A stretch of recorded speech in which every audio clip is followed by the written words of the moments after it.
C'est l'heure d'investir sur Africa News. Parlons des transactions et des entreprises qui font tourner les économies du continent. C'est Business Africa et je suis votre hôte, Afolake Oyinloye. Voici les sujets de cette semaine. Les entreprises FinTech misent sur les médias sociaux pour promouvoir l'éducation financière.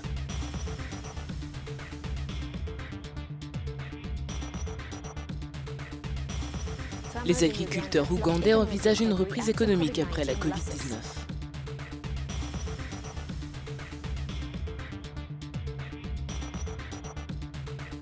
Les péages routiers sont-ils la clé pour des routes fonctionnelles en Afrique? Focus sur l'Afrique du Sud.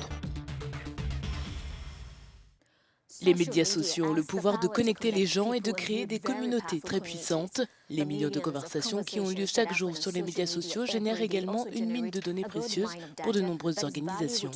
Les institutions financières ont reconnu l'opportunité que représentent les médias sociaux et continuent d'explorer les moyens de communication, d'attirer et de servir leurs clients à l'aide de leurs outils. Tout de suite, plus d'informations dans notre reportage. Au fil des ans, les médias sociaux sont devenus un outil marketing essentiel pour de nombreuses organisations, dont les institutions financières, alors que de plus en plus de personnes adoptent un mode de vie tourné vers le numérique, incluant le commerce électronique et l'utilisation des médias sociaux comme principale source d'information. Les institutions financières ne sont pas restées en marge. Les sites comme Facebook et Twitter permettent des paiements numériques, tandis que les compagnies d'assurance utilisent leurs données pour établir le profil de risque de crédit de leurs clients. Les informations essentielles sur le comportement des consommateurs et le haut niveau d'interactivité sont à la base de l'intérêt pour ces plateformes. Ce sont des qualités que Jameson, qui a une grande expérience du numérique, aimerait exploiter pour promouvoir l'éducation financière. Sa société 11 a créé une communauté numérique où les utilisateurs partageront du contenu et établiront des liens sur l'argent. Nous nous entretenons maintenant avec James Sen, fondateur de 11. James, d'origine sénégalaise, est un entrepreneur en série et possède une grande expérience de l'espace numérique. Il nous rejoint depuis l'Espagne. Comment 11 compte-t-il réussir dans l'espace des médias sociaux où le divertissement, plutôt que l'éducation, semble être le moteur des conversations? Eh bien, tout d'abord, il faut savoir qu'en réalité, l'espace e-learning éducatif est estimé à 325 milliards d'ici 2025 par Global Market Insight. C'est donc un bon point. Mais je comprends votre question quand il s'agit de divertissement. Et je pense que la façon dont nous avons développé notre plateforme sur Facebook, premier réseau social, ou YouTube, tout cela a été fait de cette manière, en fait, pour souligner le fait que vous pouvez apprendre tout en vous divertissant. Par exemple, nous avons des animations, toutes sortes de manières de rendre attrayants nos contenus pour que l'utilisateur les absorbe de manière optimale. Pourquoi voulez-vous amplifier l'éducation financière alors que le monde est aux prises avec une crise sanitaire? Vous savez, en fait, l'argent est une pièce maîtresse de nos vies. Sans argent, vous ne pouvez pas avoir de maison, vous ne pouvez pas manger, vous ne pouvez pas étudier. C'est une pièce fondamentale dans nos vies. Néanmoins, et c'est assez incroyable, nous en savons très peu sur l'argent. Une étude récente de l'OCDE montre que 75% des personnes dans 26 pays africains ne connaissent rien à l'argent. Ils ne savent pas, par exemple, ce qu'est un taux d'intérêt. Ce qui nous montre que nous sommes confrontés à un énorme malentendu sur ce qu'est l'argent. Et la littérature financière est la clé du développement parce qu'il n'y a pas d'autre moyen d'amener les gens à développer leur vie de manière satisfaisante sans, vous savez, cette connaissance, raison pour laquelle nous le faisons. Vous avez l'intention de développer et d'utiliser une monnaie numérique pour votre communauté. Pouvez-vous expliquer à nos téléspectateurs pourquoi vous pensez que la technologie et les monnaies numériques amélioreront leur avenir financier? Écoutez, je ne sais pas si cela va les rendre meilleurs, mais ils n'ont pas d'autre choix. La monnaie numérique va rester. Les banques centrales sont aujourd'hui sur le point de lancer ce qu'elles appellent la monnaie numérique des banques centrales. Vous avez des crypto-monnaies émergentes dans tous les pays. L'argent numérique est une nécessité car aujourd'hui l'information voyage à des vitesses astronomiques et nous avons besoin d'argent pour voyager à la même vitesse. C'est donc une obligation d'avoir une monnaie numérique. L'argent est une question de confiance et cela ouvre la possibilité à la communauté, aux régions, aux pays qui peuvent de créer leur propre monnaie basée sur la confiance et donc d'avoir également une meilleure chance d'atteindre leur but. Nous traversons une période très intéressante. Comment le secteur bancaire évolue-t-il? Les grandes banques peuvent-elles suivre l'évolution technologique du secteur? Écoutez, je pense qu'avec la technologie, les banques importantes ne peuvent pas survivre. La vitesse de l'information nécessite une rapidité de l'argent en termes de services de compréhension et de transactions. Et les grandes banques sont basées sur d'anciennes habitudes, des services bancaires ou financiers datés. Les fintechs sont bien mieux préparés à fournir un meilleur service, plus rapidement, moins onéreux et de manière plus efficace. Par conséquent, je pense que même les banquiers savent que les banques ont, je dirais, toutes compris qu'il faut qu'elles se tournent vers les fintechs. C'est un modèle, un paradigme à changer. Toutes les industries doivent y faire face.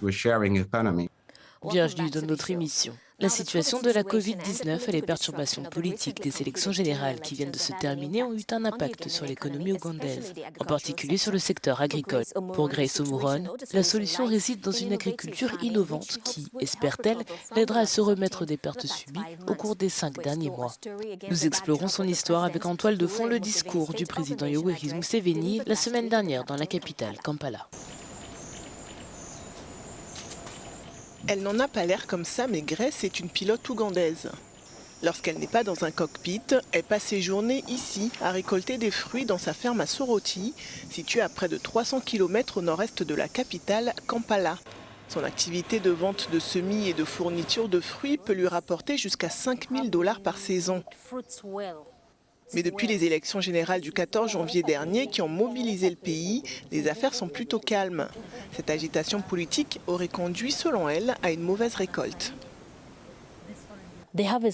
La récolte n'a pas été si bonne parce que nous n'avons pas consacré beaucoup de temps au projet. Mais pour l'instant, nous sommes sur le point de reprendre à l'endroit où nous nous sommes arrêtés, jusqu'à l'étape que nous allons atteindre.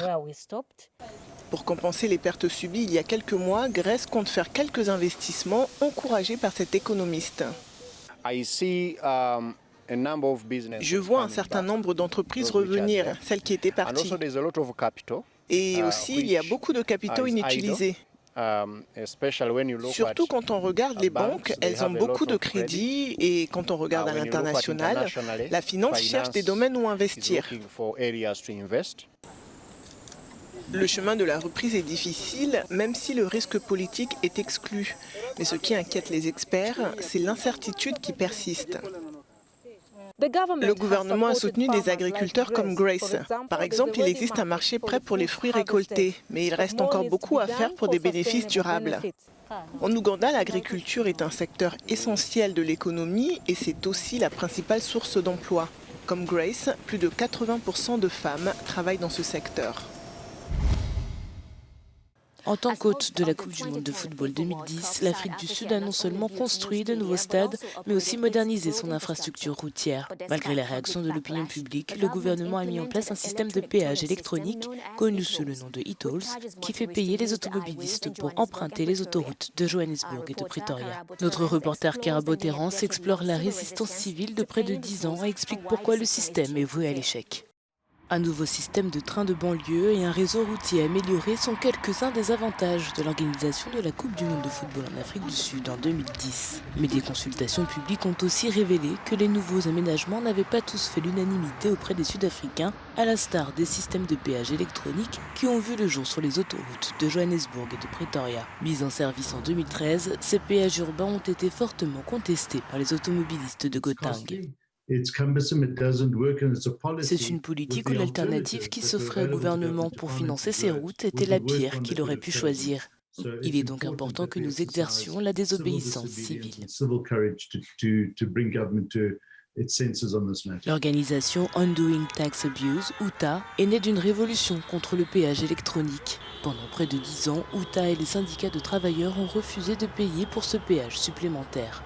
L'Afrique du Sud perçoit plus de 5 milliards d'euros par an par le biais d'une taxe sur les carburants et encore plus grâce au péage électronique sur les routes nationales. Mais à chaque année d'élections locales, on promet de supprimer ce système. Il y a un certain agenda en jeu ici, parce qu'ils savent que les péages électroniques sont une question politique et que s'ils tombent à point nommé, ils obtiendront peut-être des voix. La taxe sud-africaine sur les carburants et les accidents de la route a augmenté de 27 C par litre de carburant en avril, laissant de nombreux automobilistes se sentir surtaxés et ne voulant pas ou ne pouvant pas payer leur système e-tolls. Le ministère des Transports affirme que la question est sur la table, mais qu'aucune décision ministérielle n'a encore été prise. Pour l'instant, les automobilistes accumulent autant de kilomètres que de dettes liées à leur e-péage. Et c'est tout pour Business Africa cette semaine. Le changement est le moteur de nombreuses conversations économiques sur le continent. Alors que la FinTech adopte les médias sociaux, les Sud-Africains résistent au passage au péage. Je vous laisse avec une question. Comment gérez-vous le changement dans votre propre entreprise? N'hésitez pas à nous en faire part sur nos comptes de médias sociaux. Merci de nous avoir suivis et à bientôt.